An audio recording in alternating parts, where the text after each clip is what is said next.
ازيكم يا حبايبي؟ عاملين ايه؟ يا رب تكونوا بخير. النهارده جايه وجايبه لكم قصه جديده، يا رب تعجبكم. بس قبل ما نبدا القصه يلا بينا كلنا نصلي على النبي صلى الله عليه وسلم، ونكتب الصلاه على النبي في التعليقات. ما تنسوش تدعمونا باللايك والشير، واللي انتوا تشتركوا في القناه. وقبل ما نبدا الحكايه اعرفكم على بطلتنا النهارده، واللي اسمها سماح، وعندها 23 سنه، وحيده مامتها وباباها اللي ربنا افتكره من وهي صغيره. متجوزة بقالها شهر من الدكتور بتاعها لما كانت في الجامعة، وعايشة في شقة في بيت أهله. وفي يوم رجع عمر جوزها من الشغل وقال: إيه ده يا سماح؟ فين الغدا؟ ومال الشقة مكركبة كده ليه؟ والله أنت بتسألني؟ معلش، انزل اسأل مامتك وأختك، أنا بجد تعبت منهم.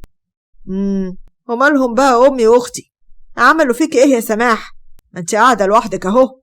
سماح بدموع: قاعدة لوحدي؟ معاك حق، أصل يا حرام لما عرفوا إنك قربت تيجي نزلوا تحت بسرعة وسابوني في الكركبة دي عشان انت تيجي تتخانق معايا. أنا مش عارفة هما ليه بيعملوا فيا كده، أنا مش بعمل لهم حاجة وحشة. طب انت بتعيطي ليه دلوقتي؟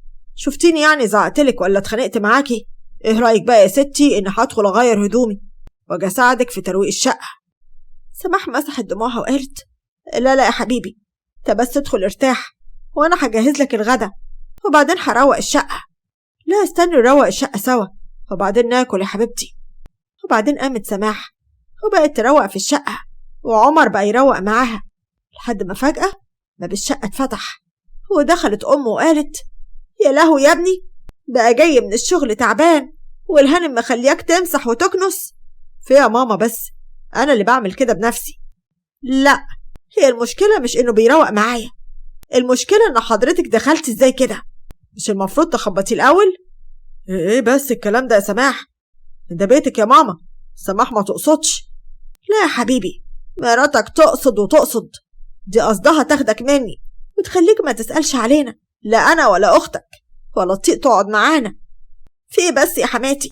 أنا والله العظيم ما عملت كده ولا في دماغي أعمل كده، كل الحكاية أنا عايزة أبقى في شقتي براحتي. ما تقعدي يا حبيبتي، هو أنت شايفانا يعني جايين وقاعدين فوق راسك ولا إيه؟ خلاص يا ماما، ما حصلش حاجة. بعدين حضرتك كنت طالعة عاوزة إيه؟ مفيش، بس أختك كانت تعبانة شوية عاوزة تروح للدكتور، ينفع توديها ولا لأ؟ مالك بنتها تيجي تقعد هنا بقى مع مراتك. ليه كده سلامتها؟ مالها هدى بس يا ماما؟ جالها دور برد شديد شوية يا حبيبي، يلا بس بسرعة ما تتأخرش. قالت كلامها ونزلت، وعمر قال لسماح اللي كانت متضايقة قوي: معلش بقى يا سماح، رواية انت الشقة وانا هنزل اودي اختي للمستشفى. ماشي، اللي انت عاوزه انا هعمله، انا قاعدة اهو اروق، وكمان امك مش هين عليها تخلي مالك عندها، لا كمان هتجيبها لي. يوه بقى يا سماح، ما بقولك اختي تعبانة، بريت نقدر شوية، وبعدين ايه يعني اللي تعبك في ان مالك تيجي؟ هادية وغلبانة. وسابها ودخل غير هدومه ونزل، وسماح طلعت عندها ملك اللي كان شعرها مش متسرح وقالت: لو سمحتي يا طنط، تيتا بتقولك تعالي انزلي تحت جهزي العشاء لجده. حاضر يا ملك، يلا بينا ننزل يا حبيبتي. ونزلت سماح وجهزت الأكل لحماها، وبعدين عملت لهم شاي، وكانت طالعة شقتها. بس قالت سوريا: انتي مفيش إحساس خالص، البنت شعرها مش متسرح وانتي واقفة ساكتة كده. يا طنط، ما أنا كنت بجهز العشاء لعمي، وبعدين الشقة فوق محتاجة تتروق، يعني هما ال5 دقايق اللي هتسرحي فيهم للبنت شعرها هما اللي هيعطلوكي عن ترويق الشقة؟ واحنا هنضحك على بعض ولا ايه؟ ده انتي بتعملي الحاجة بتاخدي فيها سنة. حاضر يا طنط، هسرح لها شعرها اهو وبعدين هطلع اروق. وعملت سماح كل اللي طلباه منها حماتها، وطلعت شقتها وروقتها واستحمت وغيرت هدومها ونامت. ولما جاء عمر قال لها: انا عايز افهم، انتي ليه نمتي دلوقتي؟ من امتى بتنامي بدري؟ من اللي امك عملته فيا، دي هدت حيلي في شغل البيت، وانا مبقاش فيا صحة للسهر. لو عاوز اكل انا مجهزاه في التلاجة، يا دوب تسخنه. قومي معلش يا سماح جهزيلي العشاء، انا لا اتغديت ولا اتعشيت، مش قادرة اتحرك، يلا قومي. والله العظيم مفيش حد بيقدر حد في البيت ده. حاضر، هقوم اعمل لك العشاء. وقامت سماح جهزت العشاء وبعدين نامت. وتاني يوم الصبح كان في صوت خبط على باب الأوضة. ايه ده؟ مين اللي هيكون دخل وخبط علينا بدري كده؟ هو ده اللي همك؟ ده بيخبط على أوضة النوم، يعني أنا شقتي بقت أي حد يدخلها عادي. قام عمر وقال وأنا وأهلي واحد، عشان أهلي دول مش أي حد يا سماح، ده بيتهم ويدخلوا وقت ما يحبوا، وأكيد هما اللي بيخبطوا. بجد كتر ألف خيرهم. وقامت سماح وفتحت الباب، وكانت هدى أخت عمر، وقالت معلش يا جماعة أنا بزعجكم، بس كنت عايزة منك طلب يا سماح. قبل أي طلبات يا هدى، بعد كده لو سمحتي خبطي على باب الشقة وأنا هفتح ليكي، مفيش داعي تدخلي الشقة كده وتوصلي لحد أوضة نومنا. فيها سماح إيه طريقتك في الكلام دي؟ حقها، اوعى تزعلها، أنا اللي عارفة حظي، أنا ماليش مكان لا هنا ولا في بيت جوزي اللي طلقني واتجوز عليا. اوعي تقولي كده يا حبيبتي، سماح ما تقصدش. مش كنت عاوزة ايه؟ انا كنت جاية بس اقول لسماح تنزل عشان تساعد ماما في شغل البيت، انا بس تعبانة شوية. عادي يا حبيبتي، اصلا سماح بعد كده على طول هتنزل تحت عشان تساعد ماما. حاضر، هقوم اغير هدومي ونازلة. ونزلت سماح تحت، وكانت حماتها قاعدة بتتفرج على التلفزيون، وقالت نعم يا حماتي، تحب اعملك ايه؟ هتكوني يعني هتعملي ايه؟ ما المطبخ قدامك يا حبيبتي، ادخلي نظفيه وبعدين تعالي هنا وروقي الصالة. معلش يا سماح، هتعبك يا حبيبتي، كمان ساعة تاخدي ملك توديها الدرس بتاعها، وتيجي ترجعي تاخديها بعد ساعتين. أنا هعمل كل ده لوحدي؟ طب حد يساعدني، على الأقل يودي ملك الدرس. جراه يا بنت انتي، ايه الدلع اللي انتي فيه ده؟ ما تحترمي نفسك، وبعدين لو مش قد الجواز والبيوت كنت خليكي يا حبيبتي جنب أمك، ما احنا مش ناقصين محنبانات. وبعدين هو مشوار الدرس بتاع ملك ده هو يعني اللي جاي عليكي وهيتعبك؟ دول 10 دقايق. سكتت سماح وراحت عملت كل اللي هم طلبوه منها، وطلع حماها من اوضته، ولقى مراته وبنته قاعدين قدام التلفزيون. يا ولية اللي ما عندكيش احساس انت وهي، سايبين البت تعمل شغل البيت لوحدها وانتوا قاعدين تهزازوا لب. في ايه يا بابا؟ انا تعبانه شويه وعندي برد، والدكتوره قالت لي ارتاح، وانا لما اقوم اعمل شغل البيت تبقى هي لازمتها ايه؟ مش المفروض تشيل حماتها على كفوف الراحه؟ طلعت سماح من المطبخ وقالت انا جهزت الغدا يا طنط وروقت المطبخ، هنزل تحت اشوف هعمل ايه قبل ما عمر يجي من الشغل. ما يجي يبقى يطلع على هنا ونتغدى كلنا سوا. روحي يلا بس شوفي الغسيل اللي على السرير جوه ورتبيه في الدولاب. حاضر يا طنط، من عينيا. وبعد ما خلصت سماح ودت بنت هدى الدرس، ورجعت جابتها وجهزت العشاء. ولما نزلت شقتها كان عمر قاعد بيتفرج على التلفزيون، ولما شافها قال شفتي يا حبيبتي لمتنا على الغدا والعشاء كانت حلوة ازاي النهاردة؟ ايوه طبعا حلوة، بس احنا مش كنا متفقين يا حبيبي اللي انا وانت هنبقى عايشين لوحدنا هنا ملناش دعوة باهلك؟ ده كان الاول، انما بصراحة انا مش عايزة اقاطع اهلي. تمام، تصبح على خير. هو انت ليه كده؟ ليه عاوزة تبعديني عن اهلي؟ يعني هو ايه اللي ناقص عليك النهاردة واحنا قاعدين عندهم؟ سماح بدموع لا، ناقص عليا كتير قوي، انا كنت فوق كأني شغالة عند امك واختك، هم قاعدين هوانم. اختي تعبانة ولما هتخف هتساعدك في شغل البيت. لا تخف ولا غيره، انا مش نازلة عندهم تحت تاني. يعني ايه الكلام ده يا سماح؟ لا انت هتنزلي وتساعدي امي وغصب عنك. وقبل ما ترد دخلت سوريا الشقة وقالت وهي متعصبة جراه يا بنت انتي، ازاي تعلي صوتك على ابني كده وازاي تعصبيه بالشكل ده؟ وحضرتك ايه اللي دخلك في الموضوع؟ دي مشكلة بيني وبين جوزي، وجوزك ده يا حبيبتي يبقى ابني، وياكي تزعليه وتحمدي ربنا وتبوسي ايدك وش وظهر انه بصلك اساسا واتجوز واحدة زيك. ده انت مفروض تقعدي تشكري ربنا ليل نهار على العيشة اللي انت عايشاها. على ايه؟ على المرمطة اللي فيها بسببكم؟ ده انا من ساعة ما جيت هنا وانا مش شايفة غير اللي انتوا عمالين تتدخلوا في حياتي وحاشين مناخيركم في اقل حاجة بيني وبين جوزي. شايف مراتك بعد كل ده بتقول لامك كده وانت واقف وساكت؟ لا انا مش هسكت يا ماما. وانت يا هانم دي حياتي ودي عيشتي، وتعيشي زي ما انا عايش يا اما تمشي والباب يفوت جمل. دي اخرتها؟ طب ماشي، انا فعلا همشي وانت مش هتشوف وشي تاني، هبقى ادور وهتشغلها لامك واختك. وراحت سماح اخدت هدومها وراحت عند مامتها اللي لما شافتها قالت بقلق مالك يا حبيبتي بتعيطي كده ليه؟ تعالي ادخلي. يا ريتني سمعت كلامك يا ماما، ما وافقتش اتجوز في بيت عيلة. اقعدي طيب واحكي لي ايه اللي حصل. هو مد ايده عليكي ولا ايه؟ قعدت سماح وقالت لا، ما حدش مد ايده عليا، بس انا تعبت يا ماما. انا حاسه نفسي شغاله عندهم، هو مش مقدرني خالص ولا حتى مقدر اي حاجه ممكن اعملها عشانه. عمر يعمل كده؟ امال قال ان هو هيتجوزك في بيت اهله، ايوه، بس هتبقي لوحدك في شقتك وعندك الخصوصيه بتاعتك.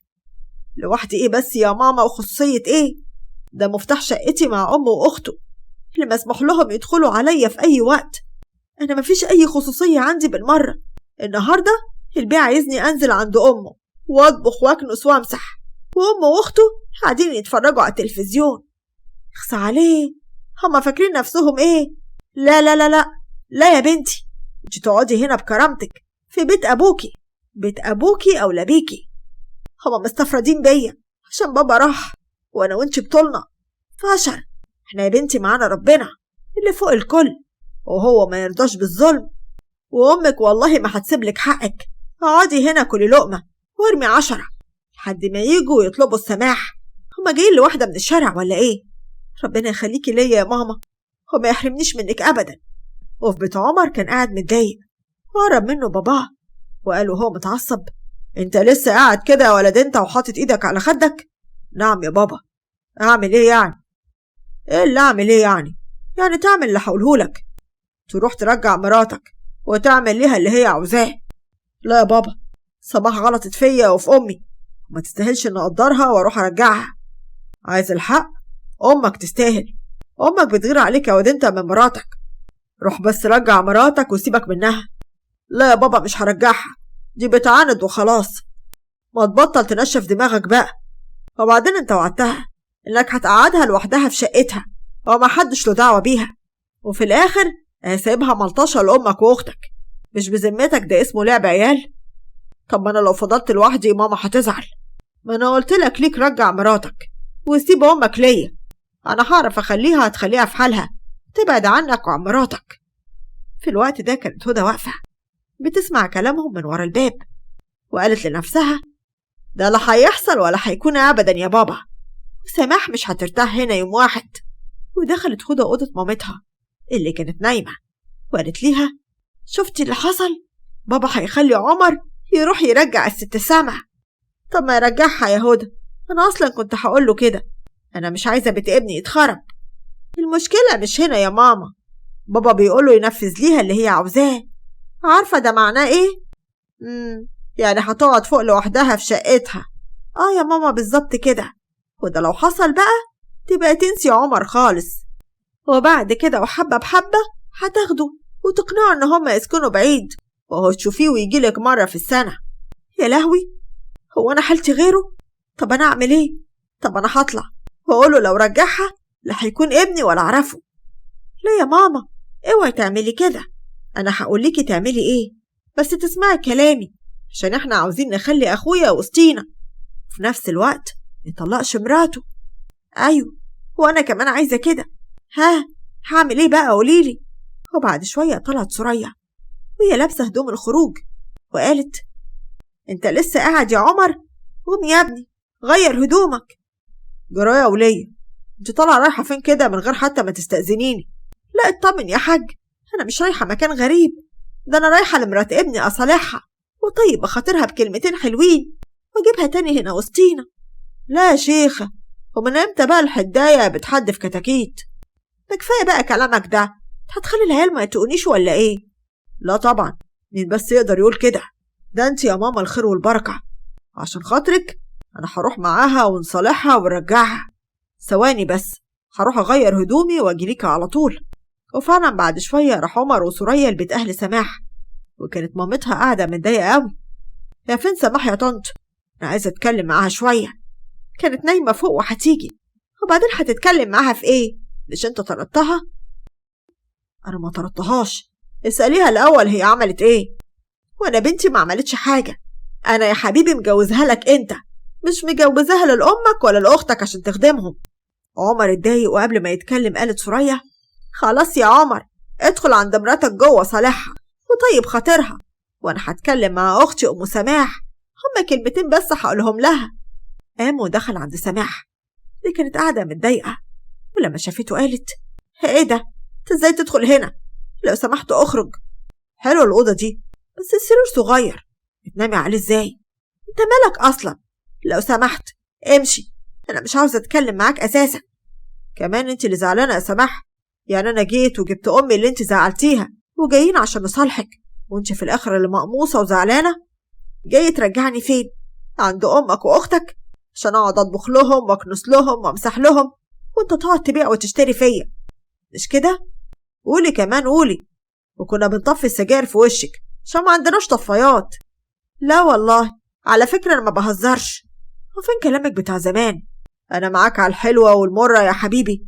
دلوقتي مع اول مشكلة تسيبيني كده وتمشي؟ انت عايز ايه دلوقتي؟ لو عاوز ترجعني انا موافقة، بس ماليش دعوة باهلك. يا ستي انا عندي الحل. لو انت جهزتي الغدا هدى تجهز العشاء، وكل حاجة تتقسم بينكم، وده مش على طول، ده مؤقتا لحد ما ظروفي تتعدل تجيب شقة بره. بجد؟ يعني هتجيب شقة بره يا عمر؟ لو ده اللي هيريحك تمام، والله أعلم. لو ارتحتي يبقى بلاش، وساعتها هيبقى القرار ليكي. فراحت سماح ووافقت ورجعت معاها البيت. تاني يوم نزلت شقة حماتها وقالت: صباح الخير يا طنط، أنا جاية أجهز الغدا وأروق ليكي الشقة. ها؟ لا كتر خيرك. وبعدين انت جاية توريني يعني هتعملي ايه؟ ما الشقة قدامك كلها اهو، اعملي اللي انت عاوزاه. حاضر، بعد اذنك يا طنط. ودخلت سماح المطبخ، كان مكركب قوي. انا قلت الاتنين دول اللي قاعدين بره ما يطلعش منهم خير. وبره كانت سوريا وندى قاعدين وبوظوا الشقة كلها. وطلعت سماح، ولما شافت الشقة كده قالت: ايه المنظر ده؟ وايه اللي جاب هدومك هنا يا حماتي؟ انا اللي جبتهم، اصل قلت اشوف الحاجات القديمة واديها للناس الفقراء اللي على قد حالها. انا هروح اجيب ملك من الدرس، وانتي يا ماما ادخلي ارتاحي شوية عشان سماح بس تاخد راحتها في ترويق الشقة. ومشي وسماح فضلت تروق وتعبت قوي. ودخل حماها من بره وقال: مالك يا بنتي؟ شكلك تعبان قوي كده ليه؟ تخيل بس ده بسبب ايه؟ انا عارف انت هتقولي لي بسبب الاتنين دول اللي ما ينفعش معاهم واحدة هادية زيك خالص. يعني اعمل ايه بس يا عمي؟ ما انت عارفهم. اعملي زي ما هما بيعملوا. هدخل اجهز اكل لنفسي، وانت انزلي اتغدي تحت انت وجوزك. دخل هو المطبخ. صباح فضلت تفكر تعمل ايه، وبعدين نزلت تحت وعملت نفسها تعبانة. وتاني يوم كانوا كلهم قاعدين، وجت سماح من بره وقالت: السلام عليكم يا جماعة. ردوا عليها السلام. وجوزها قال: خير يا حبيبتي، طنط عاملة ايه؟ الدكتور قال لها ايه؟ انا ما كنتش مع ماما بصراحة، انا اللي كنت بكشف، والحمد لله طلعت حامل. بجد يا بنتي حامل؟ 1000 مليون مبروك، ده احلى خبر سمعته. 1000 مبروك يا حبيبتي، انا مبسوطة اوي يا حباب. الله يبارك فيكم، وان شاء الله فرحتنا تكمل لما نجيب فتحي الصغير يا عمي. فتحي بدموع؟ ايه فتحي الصغير؟ انا مبسوطة اوي يا بنتي. انت من النهاردة لحد ما تولدي مش هتشيلي قشاية من على الارض. ازاي يعني الكلام ده؟ امال مين اللي هيساعدنا في شغل البيت؟ يعني هي لو ما كانتش سماح موجودة كنت هتعملي ايه يا روح امك؟ بقول لك ايه يا بنت انتي، قومي فزي جهزي الغدا، ومرات اخوكي ما تتحركش زيادة عن اللزوم. هو يا حبيبتي عرفتي انه ولد من دلوقتي؟ طب ازاي؟ هو انتي ارنبة ولا ايه؟ ما انا يا طنط قلبي دايما دليلي، زي ما حسيت اني حامل ورحت كشفت وطلعت كده فعلا. قلبي دلوقتي بيقول لي اني حامل في فتحي الصغير. والله وانا كمان يا بنتي حاسس انه فتحي. اوعى لو سمحت كده يا بابا، سيبني افرح بمراتي ام ابني. تعالى اشيلك يا حبيبتي، تعالى اشيلك واطلعك فوق. وليه فوق؟ خليها هنا عشان ما تنزلش وتطلع. قوليلي يا سماح يا بنتي، انت عاوزة ترتاحي فين؟ والله اللي تشوفه يا عمي انا معاك فيه. يبقى على بركة الله يا حبيبتي، اطلعي يا هدى هاتي حاجة مرات اخوكي، وانقلي انت وبنتك في الأوضة الصغيرة، وخليها هي وجوزها في الأوضة الكبيرة. يلا عشان تقعدي مكاني أنا والولية دي. لا يا بابا مش للدرجة دي، معقولة يعني هنطلعكم من أوضتكم؟ اسكت يا ولد انت، أنا بكلم مرات ابني. لا لا يا عمي، أنا مرتاحة هنا في الأوضة القديمة، بس يعني أنا كان نفسك في إيه يا حبيبتي؟ وأنا عينيا ليكي. نفسي في حمام محشي وكوارع. ثواني، وهنزل اجيبلك اللي انت عاوزاه. وانت يا هدى انت وامك على طول تعملوهم. عايز في الغدا حمام محشي وكوارع. سوريا بغز: حاضر يا حاج، من عينيا الاتنين. في المطبخ كانت سوريا واقفة وكانت متضايقة، بس اللي كانت متضايقة أكتر هدى، اللي قالت: إيه يا رب بس المصايب دي اللي كانت لا على البال ولا على الخاطر. أنا كان لازم أعمل حسابي، هو ما خلاش تحمل. عيب عليكي الكلام ده، إحنا عاوزين نفرح بأخوكي، مش عاوزين نزعله. بدل ابنك هيفرح بابن من مراته دي يبقى لازم أزعل، عشان هي كده هتشوف نفسها علينا. طب بطلي تقولي كلام ملوش لازمة، وروحي وديلها كوباية اللبن دي، تعالي نشوف اللي ورانا. مسكت هدى كوباية اللبن وراحت أوضة سماح، بس قبل ما تدخل سمعت سماح بتكلم مامتها وبتقول: زي ما بقولك كده يا ماما، قلت لهم إني حامل، وأنا أصلا كنت عندك، ما رحناش عند الدكتور، بس قلت هرتاح يومين. وآخرتها يا بنتي افرضي الموضوع اتكشف، هيبقى شكلك قدامهم إيه؟ لا، ما أنا هكون بقى طلعت شقتي وأقول لهم إنه حمل كاذب. طب المهم خلي بالك من نفسك، ما تخافيش يا حبيبتي، يلا مع السلامة. ودخلت هدى وقالت لسماح: اتفضلي يا حبيبتي اشربي كوباية اللبن. تعبتي ليه نفسك قوي كده يا هدى؟ شكرا لتعبك، يوم ما تفرحي بملك في حياتك يا قلبي إن شاء الله. وطلعت من عندها وراحت قالت لأمها اللي سمعته: ايه يا بنت الكلام ده؟ طب استني والله لا اطلع اقول لابوكي دلوقتي. ايوه كده، وخليها بقى تتطلق وتغور. لا لا لا، مش للدرجة دي، مش لدرجة الطلاق، عشان بيت اخوكي ما يتخربش. وطلعت الام وقالت: هدى، هل بيت اخويا ما يتخربش؟ امال بيتي انا بس اللي يتخرب ولا ايه؟ والست السماح هي اللي تبقى قاعده معمره وصاحبه بيت. وبره كان قاعد فتحي، وراحت له سوريا وقالت: شفت البت سماح يا حاج؟ بعد العمر ده كله هل بتضحك علينا؟ بقولك ايه يا سوريا، البت حامل ومش ناقصين نعكر مزاجها بالنكد بتاعك ده. يا راجل بقولك ضحكت علينا وغفلتنا، انا سمعتها بودني ان هي عامله نفسها حامل عشان تهرب من شغل البيت. انت عارفه لو كلامك ده كان صح والله العظيم ما لساني هيخاطب لسانها تاني لاخر عمري. خلاص، لما يجي ابنك قوله اللي انت هتاخدها وروح للدكتور عشان نتاكد من حملها. اكيد ده اللي لازم يحصل. وفي اوضه سماح دخل عندها عمر وقال لها وهو متضايق: سماح، انت حامل بجد؟ انت متاكده يعني؟ اتوترت سماح وقالت: متاكده والله. طب هو انت ليه بتسال يعني وبتقول كده؟ طب يلا بينا نروح المستشفى، ابويا وامي عايزين يتاكدوا. ايه؟ هما مكدبيني ولا ايه؟ لا بقى، ده انا كده رايحه عند امي. روحي عند امك براحتك، بس لما اثبت ليهم ان مراتي مش كدابه. فعلا راحوا العياده، وكانت سماح مع الدكتوره بتكشف، وقالت لها: سماح، ممكن لو سمحتي لو ما كنتش حامل تقولي لهم ان ده كان حمل كاذب؟ لا طبعا، لو سمحتي يا مدام خليكي ساكته.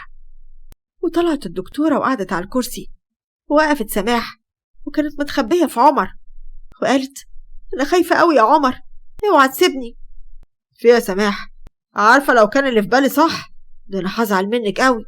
كلمي بقى يا دكتوره واكشفي الحقيقه. الف مبروك يا جماعه، المدام حامل في 2 شهر. احلفي، انت بتتكلمي بجد يا دكتوره؟ يا ما انت كريم يا رب، حقك عليا يا بنتي. لا يا بابا، انا عارفه ان انت مش السبب خالص، منه لله بقى اللي كان السبب. عارفه يا هدى لو سمعت صوتك تاني والله لاكون غضبانه عليك اليوم الدين. لو سمحتوا بقى ما حدش له كلام مع مراتي تاني، ويا ريت ما حدش يزعلها. خد مراتك يا ابني بره واكلها الكوارع والحمام المحشي واصرف، وانا هحاسب، مالكش دعوه بحد. وراحت سماح وعمر، وفتحي زعق في بنته ومراته وقال: عارفين لو زعلتوا البت دي تاني والله لو اوريكم الحزن الوان، فاهمين؟ كله اللي حفيدي وامه حفيدي، دي هتبقى ست البيت، وانتم بحركاتكم القرعه دي ما عادش ليكم لازمه، ونزلتوا من نظري. عاجبك كده يا هدى؟ منك لله انا اللي غلطانه عشان مشيت وراكي. هو انا ليه بس حظي كده؟ خلاص انا مش هعمل لها حاجه تاني، ولا انا هسمح لك لا انت ولا هدى تقربوا منها. يا ست يا كبيره يا عاقله، اعملي الخير عشان تلاقيه في بنتك. وانت يا بنت انت لسه ما تعصتيش، انت بيتك اتخرب عشان الحقد اللي كان جواكي وانت في بيت جوزك، عشان كده اتطلقتي. تعلمي الدرس بقى وتبطلي تحقدي على الناس. ومرت الأيام وسماح ولدت، وكانت طول فترة الحمل حماها مخلي حماتها وبنته يخدموها ويعملوا لها كل اللي هي عاوزاه. وبعدها عمر أخدها واستقلوا وراحوا بيت خاص بيهم. وبكده تكون خلصت الحكاية. نشوفكم في قصة جديدة. ياريت ما تنسوش تدعمونا باللايك والشير والاشتراك في القناة.